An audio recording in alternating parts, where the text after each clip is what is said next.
হরে কৃষ্ণ কৃষ্ণ কৃষ্ণ হরে হরে, হরে রাম রাম রাম হরে হরে। নমস্কার বন্ধুরা, সুখের চাবি চ্যানেলে আপনাদের সকলকে জানাই স্বাগত। আমি আশা করি আপনারা সকলে ভগবান বা ঈশ্বরের কৃপায় ভালোই আছেন, সুস্থ আছেন। বন্ধুরা, আপনারা যদি লাইভে কিছু শিখতে চান বা জানতে চান তাহলে চ্যানেলটি সাবস্ক্রাইব অবশ্যই করুন। বন্ধুরা, এই মাঘী পূর্ণিমা 2025 যে তিথিটি আমাদের হিন্দু ধর্মের অত্যন্ত পবিত্র ও গুরুত্বপূর্ণ একটি দিন বলে মনে করা হয়ে থাকে। বন্ধুরা, এই দিন মা লক্ষ্মী ও ভগবান বিষ্ণুদেবের পুজো আরাধনা করার নিয়ম রীতি রয়েছে। আর আপনারা যদি দেবী লক্ষ্মী ও ভগবান নারায়ণকে পূজা আরাধনা করেন তাহলে আপনি প্রচুর ধন সম্পত্তি প্রাপ্তি করতে পারবেন।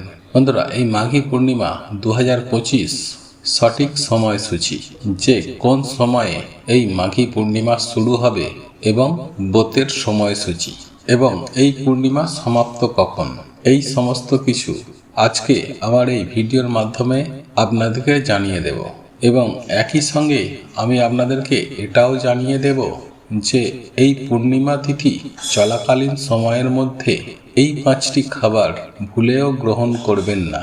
আর আপনি যদি এই 5টি খাবারের মধ্যে একটিও ভুলবশত গ্রহণ করে ফেলেন তাহলে আপনার জীবনে নেমে আসতে পারে চরম ভয়ঙ্কর বিপত্তি এবং সেই কারণে আপনার জীবন ছারখার হয়ে যাবে। এই প্রসঙ্গে বিস্তারিত জানার আগে আপনাদেরকে বলে রাখি, আপনি যদি আমাদের চ্যানেলে নতুন হয়ে থাকেন তাহলে চ্যানেলটি অবশ্যই সাবস্ক্রাইব করুন এবং পাশে থাকা নোটিফিকেশন বেল আইকনটি ক্লিক করুন, কারণ আমি বিভিন্ন প্রকার তন্ত্রমন্ত্র, বশীকরণ, টোটকা, বাস্তু টিপস, জ্যোতিষশাস্ত্র, পুজো আরাধনা এবং ব্ল্যাক ম্যাজিক করা নিয়ে নিত্য নতুন ভিডিও আপলোড করে থাকি, যা প্রয়োগ করার মাধ্যমে আপনার জীবনে থাকা সকল প্রকার সমস্যার সমাধান হবে।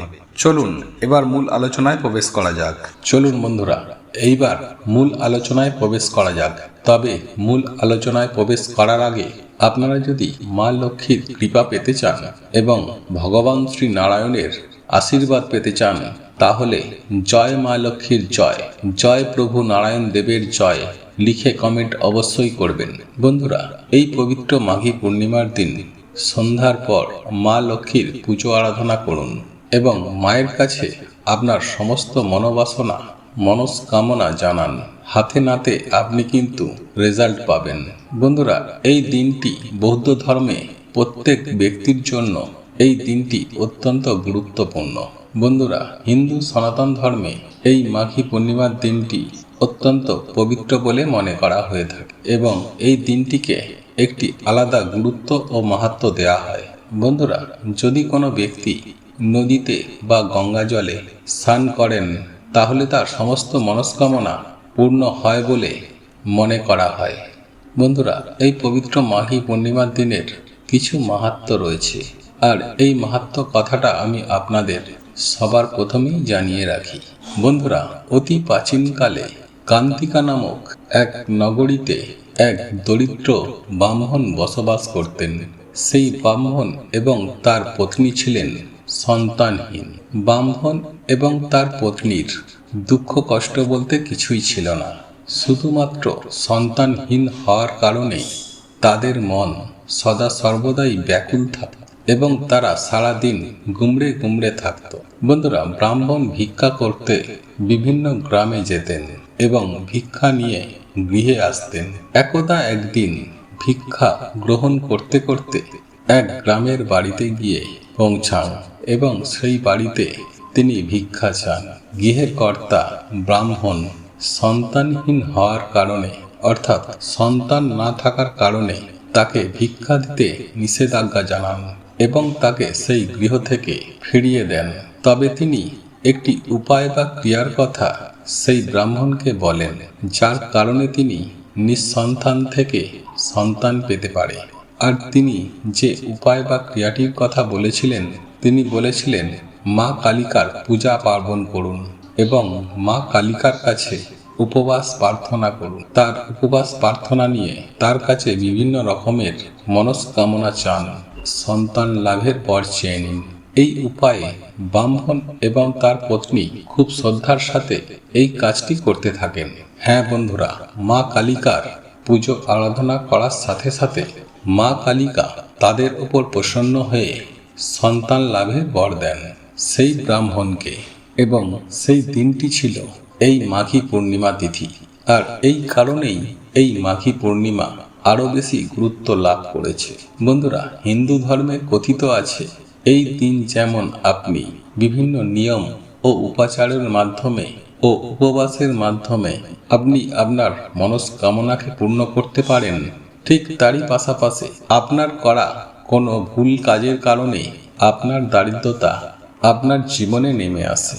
আর এই কারণেই আপনার উন্নতি কখনোই হবে না, আপনার জীবন একেবারে ধ্বংস হয়ে যেতে পারে। যাই হোক বন্ধুরা, আপনারা এই মাঘী পূর্ণিমা তিথি চলাকালীন সময়ে অর্থাৎ আগামী বুধবার 12ই ফেব্রুয়ারি 2025 এই দিন যেই খাবারগুলি আপনারা মুখে তুলবেন না, তাদের মধ্যে সর্বপ্রথম এক্ষেত্রে আমি সবার প্রথমেই বলবো বেগুনের কথা। হ্যাঁ বন্ধুরা, এই দিন আপনারা বেগুন ভুল করেও খাবেন না। আর আপনি যদি এই বেগুন গ্রহণ করেন তাহলে আপনার সংসারে নেমে আসবে বিভিন্ন রকমের অশান্তি। এবং বন্ধুরা, এই দিন অতি অবশ্যই নিরামিষ আহার গ্রহণ করতে হবে। মাছ, মাংস, ডিম, পেঁয়াজ এই সমস্ত খাবার খাওয়া নিষেধ বলেই মনে করা হয়ে থাকে। বন্ধুরা, পূর্ণিমার যে কোনো তিথিতেই এই জিনিসগুলি খাওয়া একেবারেই নিষিদ্ধ। দ্বিতীয় যে জিনিসটির কথা বলবো সেটি হলো মূলা। হ্যাঁ বন্ধুরা, এই মাঘ মাস চলাকালীন মূলা গ্রহণ করতে নেই। ঠিক তেমনি আপনি যদি এই পবিত্র মাঘী পূর্ণিমা তিথিতে এই মূলো বা মূলা গ্রহণ করেন তাহলে আপনার শরীরে তো কোনো উপকার হবেই না, বরং বিভিন্ন রকমের ক্ষতি হতে থাকবে আপনার শরীরের মধ্যে এবং কুপ্রভাব পড়বে আপনার গৃহে ও বাস্তুর মধ্যে। এবং দেবী লক্ষ্মী এতে অসন্তুষ্ট বোধ করেন, যেহেতু এই দিন সত্যনারায়ণের পুজো আরাধনা করার নিয়ম রয়েছে। ঠিক এই কারণেই এই দিন কিন্তু শিম খাওয়া যাবে না। হ্যাঁ বন্ধুরা, এই শিম ভুল করেও আপনারা এই পবিত্র মাঘী পূর্ণিমা তিথি চলাকালীন সময়ে গ্রহণ করবেন না। বন্ধুরা, শাস্ত্রে স্পষ্টত এই শিম খাওয়া নিষিদ্ধ বলেই গণ্য করা হয়েছে। এবং পঞ্চমত যে জিনিসটি খাবারের কথা বলবো সেটি হলো চাল কুমড়ো। হ্যাঁ বন্ধুরা, এই চাল কুমড়ো এই পবিত্র মাঘী পূর্ণিমা তিথিতে ভুল করেও খাবেন না। আপনারা এই চাল কুমড়োর কোনো রেসিপি বা কোনো রকম কোনো রান্না করে আপনারা গ্রহণ করবেন না। বন্ধুরা, এই যে জিনিসগুলির কথা বললাম, যেমন বেগুন, মাছ, মাংস, ডিম, পেঁয়াজ, মূলা, শিম, চাল কুমড়ো, এই সমস্ত জিনিসগুলি কিন্তু একদমই ভুল করেও খাবেন না। একই সঙ্গে আপনারা পালং শাক এবং ডালের মধ্যে বিভিন্ন ডাল রয়েছে, এই জিনিসগুলি খেতে পারেন। অর্থাৎ আপনাকে সম্পূর্ণরূপে নিরামিষ আহার গ্রহণ করতে হবে এই দিন। বন্ধুরা, এই 5টি খাবার এর কারণ বর্তমানে হিন্দু শাস্ত্রে স্পষ্টত বর্ণিত রয়েছে। বন্ধুরা, আপনাদের যদি শাস্ত্রে একটুও বিশ্বাস থাকে, যদি আপনারা শাস্ত্র ও ধর্মকে বিশ্বাস করেন ও মেনে চলেন, তাহলে অতি অবশ্যই এই নিয়মগুলি পালন করে চলুন। সারা জীবন পড়ে আছে এই সকল জিনিসগুলি গ্রহণ করার জন্য। তাই আপনি যদি আপনার পরিবারের সুখ, শান্তি, সমৃদ্ধি দেখতে চান, তাহলে অতি অবশ্যই এই সকল জিনিসগুলি মেনে চলার চেষ্টা করুন, নতুবা আপনি নিজের ক্ষতি নিজেই ডেকে নিয়ে আসবেন।